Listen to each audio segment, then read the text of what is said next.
Chapitre 7. L'été s'écoula.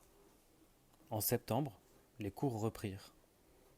Sans Anne, ce n'était plus pareil. Anna allait à l'école avec d'autres amis, et tout le monde avait les nerfs à fleur de peau à cause des razzias. C'était bizarre de faire le chemin sans Anne. Les filles étaient gentilles, mais elles se sentaient seules.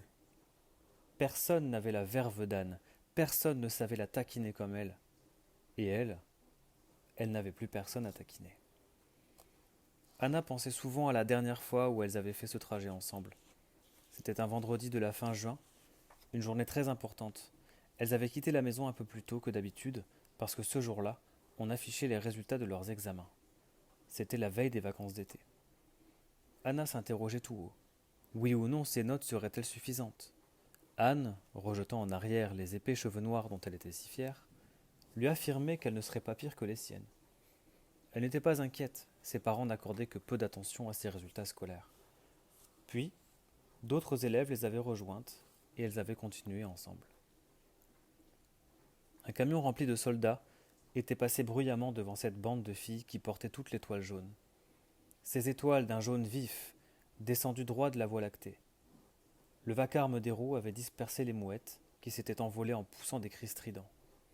Les patients s'étaient hâtés de filer, contraints de ravaler leur haine contre ces brutes. Y avait-il des ennuis en perspective? À la première alerte, les enfants juifs se précipitaient habituellement vers le lycée juif de la rue Stadtstimmertuinen. Mais après avoir traversé un pont, le camion s'éloigna en cahotant dans l'étroite rue pavée. Anna et Anne étaient admises dans la classe supérieure. Cependant, à cause de leurs mauvais résultats en mathématiques, elles devaient repasser un examen après les vacances. Ces événements dataient du mois de juin, et aujourd'hui, tout cela paraissait bien loin. Pour se remonter le moral, les filles plaisantaient. Anne devait être quelque part dans les Alpes suisses, en train de déguster un chocolat chaud, sans doute follement amoureuse d'un beau garçon, également fou amoureux d'elle.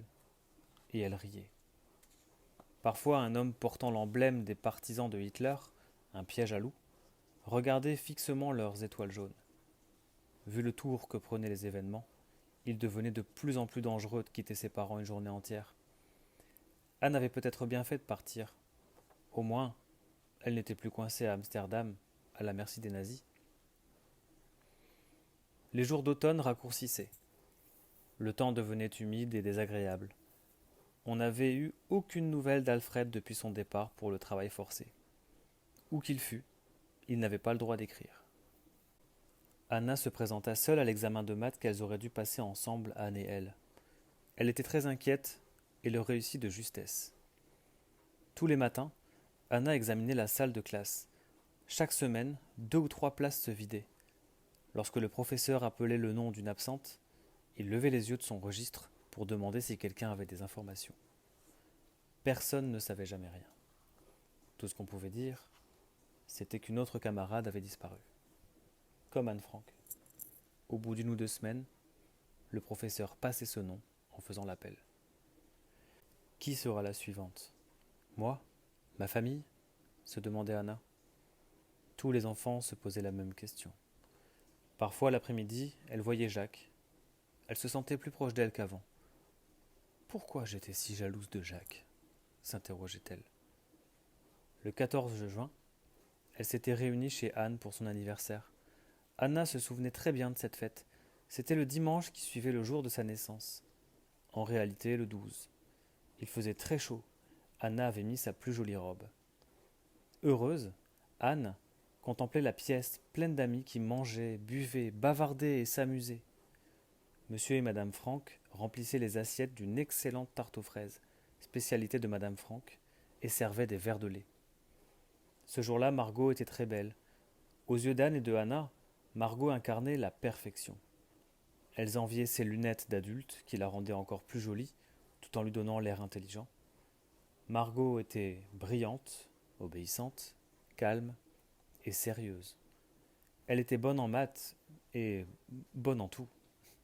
Contrairement à elle, Margot était le genre de fille que souhaite toute mère, contrairement à elle.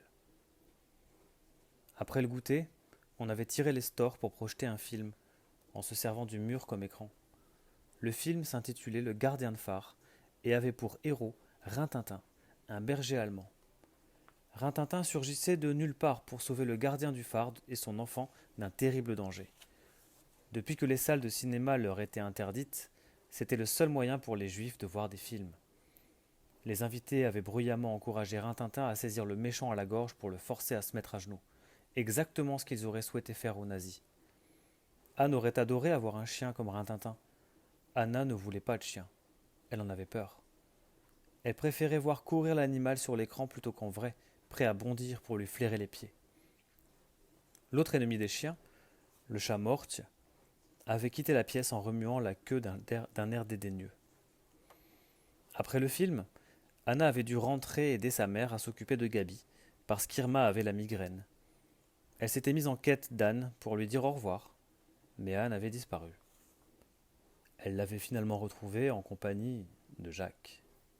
Tête contre tête, elle chuchotait en gloussant. À l'arrivée de Anna, le chuchotement avait cessé. Bonsoir, avait dit Anna avant de souhaiter de nouveau bon anniversaire à Anne.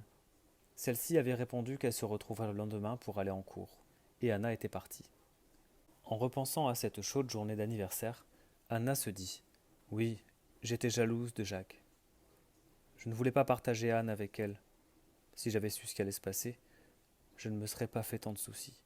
J'aurais été moins immature. Mais ces regrets arrivaient trop tard. Anne était partie.